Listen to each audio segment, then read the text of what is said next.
Welcome back to the Kudlow Report. So, will Republican presidential candidate Ron Paul stay Republican? Or is it possible that after coming in third last night in the Iowa caucus, he might consider running as an independent? I spoke to Congressman Paul just minutes ago. Please take a listen.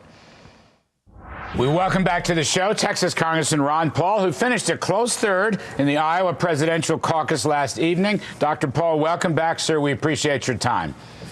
Thank you very much, Larry. All right, let me just begin with your speech last night. Excellent speech. I thought. I stayed up late and watched it. Now, you said that you have ideas that Republicans need. I want to just start with this. Are you talking about your free market, libertarian, Austrian economics? Is that one of the key ideas that Republicans need? Yeah, absolutely. You'll probably understand this statement, but somebody came up to me that evening and said, I'm waiting for the day that we can say we're all Austrians now. You remember Nixon's statement, we're all Keynesians now? And that ushered in a bad age in the 70s, and we've had a lot of government intervention. They all justified deficits. So, no, I believe in the free market economics. I believe in, working hard and saving and accumulating capital. And you have to have the proper tax code, and you have to get rid of the inheritance tax, and you have to do something with the corporate tax. Then you can have capital building. But too often people don't quite see it that way. But you need the right environment if you want to get jobs. Do you think the other candidates, this is really where I'm angling on this, you've got the guys that finished ahead of you last night, Mitt Romney and Rick Santorum.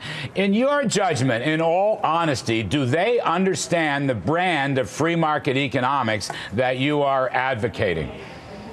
No, I would say they don't. I give Mitt a little bit of credit because he did work in the private sector. I think he's a little bit better. But you take a guy like Santorum or Gingrich, I mean, they've never had any practical experience. But none of them have really, I think, thought seriously about Mises and Hayek and Rothbard and Friedman. I think they think in terms of, patching up things and maintaining the status quo and don't rock the boat, and you can't cut anything. That's what I get so disgusted with. So much misinformation about the effort to make these big cuts in Washington, and the super committee is supposed to cut $1.5 trillion over the next 10 years. And that's just a tinkering little bit of cut on the proposed increases. And I believe sincerely, if we're serious, and the Republican Party is supposed to be the conservative fiscal policy, they should be willing to stand up and be counted and argue for some cuts, and they are not doing that. You won overwhelmingly on these entrance polls to the extent that one can use them accurately. You won overwhelmingly on federal spending and deficits. Now, I want to ask you, you also won overwhelmingly on independents. You got 44% of the independent vote. You got almost half of the youth vote, nearly 50% of age 17 to 29. Can you bring independents into the GOP? Can you bring the young voters into the GOP? Well, I think better than the rest, and I think people who will vilify my supporters, which they try to do at times, it doesn't make any sense. I thought the party was there, broad tent, big tent, bring people in, but aren't young people pretty important? They might not have ever made a commitment. So I get real energized when I go to the campus and talk about economic policy and talk about, gold standards and things like this, but they don't want to invite these people in, and then they use this as a negative. They say, oh, there's Ron Paul's bringing in these strange people. They want to take over the party. Well, but what do we want to take it over with? Do we want to take it up with big government? Or we want to spend more money? No, they want to spend less money. And I talk a lot about self-reliance and getting the government out of the way, protecting our privacy, and protecting their right to spend their own money.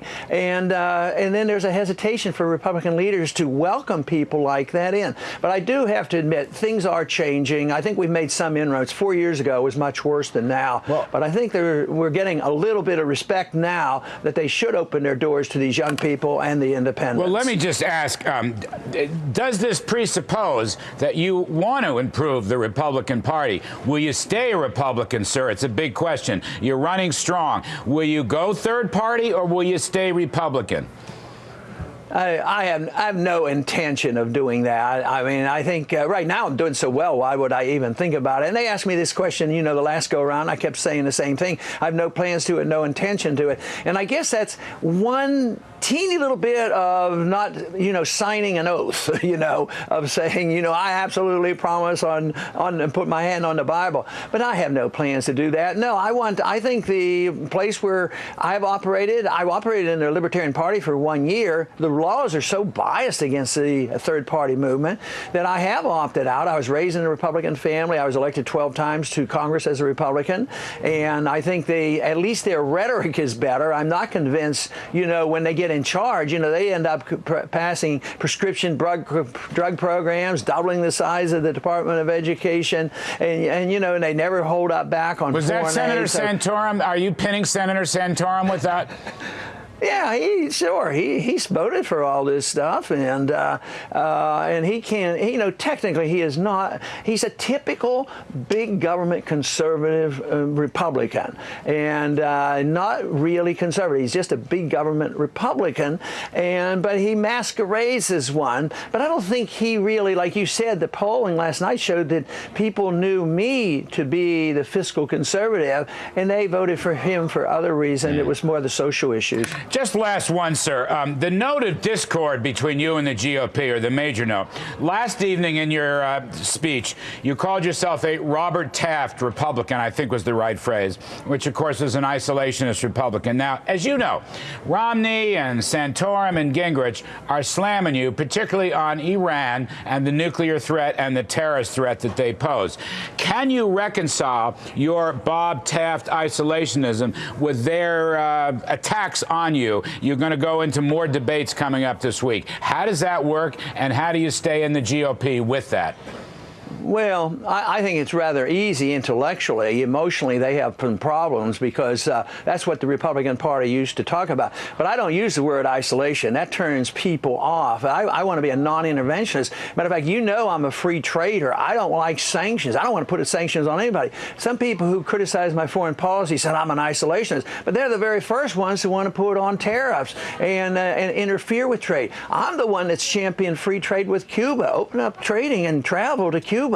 So this is absolutely different than isolationism. But the whole thing is they want to, what they think is conservative is never cutting a penny out of military spending that has nothing to do with defending this country. And this is what Eisenhower warned about too. Military-industrial complex. They're going to have influence. But I think we have a stronger national defense. I think our troops should be here at home defending our borders and not pretending they even know where the border is between Afghanistan and Pakistan. We don't need to invade any more countries or start any more wars. We need to be concerned about people who have nuclear weapons. We contained the Soviets when they had 30,000 of them. When I was in the Air Force, we got by. So this idea that we have to go to war because somebody might get a nuclear weapon, even the head of the Mossad in Israel said, even if Iran gets a nuclear weapon, it's not an existential threat to Israel.